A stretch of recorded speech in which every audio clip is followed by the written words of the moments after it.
ఈ రాజ్యం 4 కిలోల కందిపప్పు ఏమైనా దమ్ముంటే ప్రధానమంత్రికి, రాష్ట్ర ముఖ్యమంత్రికి, దేశాన్ని పాలించేవాడికి సిగ్గు శరం ఉంటే మన నెత్తురు తాగుతున్నారు కదా, ప్రతి నెల 5 కిలోల కందిపప్పు ఏమనండి, మన ఆరోగ్యాలు బాగుపడ్డట్టు. జస్ట్ 5 కిలోస్ కందిపప్పు. ఒక మనిషి ఒక నెల మొత్తంలో 4 కిలోల కందిపప్పు తినాలట. 4 కిలోల కందిపప్పు తింటారా నెలకి?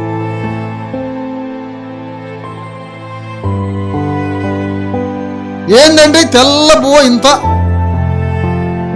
ఆ తెల్ల బువ్వ మొత్తం ఒంట్లోకి పోయి కిడ్నీలు ఖరాబ్ చేసిద్ది, గుండెని ఖరాబ్ చేసిద్ది. ఒక రకంగా చెప్పాలంటే తెల్ల బువ్వ విషంతో సమానం. ఆ రోజులలో పోటేసి ఆ తౌడు తీయకుండా ఉన్న ఆ గింజలు తిన్నప్పుడే ఆరోగ్యాలు బాగుంది.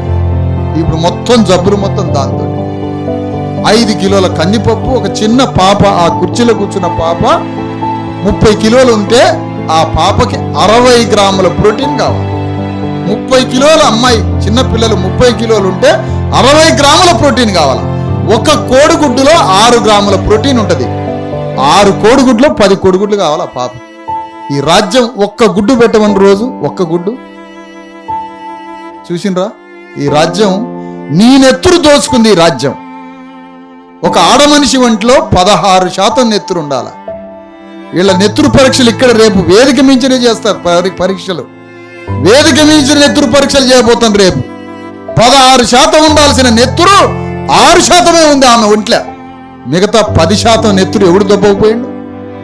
ఈ అగ్రకుల పరిపాలకులే మన తల్లిదండ్రుల ఒంట్లో ఉన్న నెత్తుర్ని దోసుకొని పోయిండ్రు. 16% ఉండాలి నెత్తురు, 6% ఉంది. అందుకనే సమస్త రోగాలు. నెత్తురు లేని తల్లి గర్భం దాలిస్తే ఆ గర్భంలో ఉన్న బిడ్డకి ఫిట్స్ రోగం వస్తుంది. తెలుసా ఈ బడ్డు రాజ్యానికి, ఈ ప్రభుత్వాలకు ఆ విషయం తెలుసా? ఫిట్స్ రోగం వస్తుంది, కంటి చూపు పోద్ది, గుండెకి రంధ్రాలు పడతాయి. ప్రోటీన్ లేకపోతే, నెత్తురు లేకపోతే తల్లి గర్భం. పుట్టే బిడ్డనే రోగ లక్షణాలతో పుడితే ఎదిగే బిడ్డ ఎట్లా ఎదుగుతాడు? అందుకని ఈ రాజ్యానికే, ఈ దేశానికే రోగం వచ్చింది. ఈ దేశంలో బిడ్డలకు చదువు లేదు. గవర్నమెంట్ స్కూల్ కాడికి పోతే పిల్లగాళ్ళని చూస్తుంటే ఎట్లుంటారో ఆ ఫోటో ఒకసారి చూడండి. ప్రైవేట్ స్కూల్లో పిల్లగాళ్ళు ఎట్లుంటారో చూడండి, అవి చూడాలా? టీవీ ఫోన్ ఓపెన్ చేస్తే చూడండి, ప్రైవేట్ స్కూల్ పిల్లలు ఎట్లున్నారు, గవర్నమెంట్ స్కూల్ పిల్లలు ఎట్లున్నారు. నిద్ర పడుతుందా కరెక్ట్గా రెండింటిని చూస్తే? ఆ పిల్లల ముఖాలు ఎక్కడా, ఆ బట్టలు ఎక్కడా, వాళ్ళ బుగ్గలు ఎక్కడా, వాళ్ళ ముఖం ఎక్కడా, ఈ పిల్లల ముఖం ఎక్కడా, బుగ్గలు ఎక్కడా? ఎముకల గూడుతో చెప్పులు లేకుండా సినిగిపోయిన బట్టలు వేసుకొని, చీవిడి ముక్కులు వేసుకొని బడిగిపోతుండ్రు. ఆ పిల్లగాళ్ళకి లెక్కలేం అర్థమైతే, ఏమర్థమైతే, ఏం చదువు వస్తుంది ఆ పిల్లగాళ్ళకి? మరి ఈ రాజ్యాన్ని కట్టేది మనమే, ఓట్లేసేది మనమే, వాళ్ళ మీటింగ్లకు పోయేది మనమే, వాళ్ళకి ట్యాక్సులు కట్టేది మనమే, వాళ్ళ భూములలో కందులు పండించేది మనమే, కందిపప్పు లేకుండా బతికేది మనమే. ఏమి బతుకులు, ఏమి రాజ్యం, ఏమి దేశం ఇది అంటారు.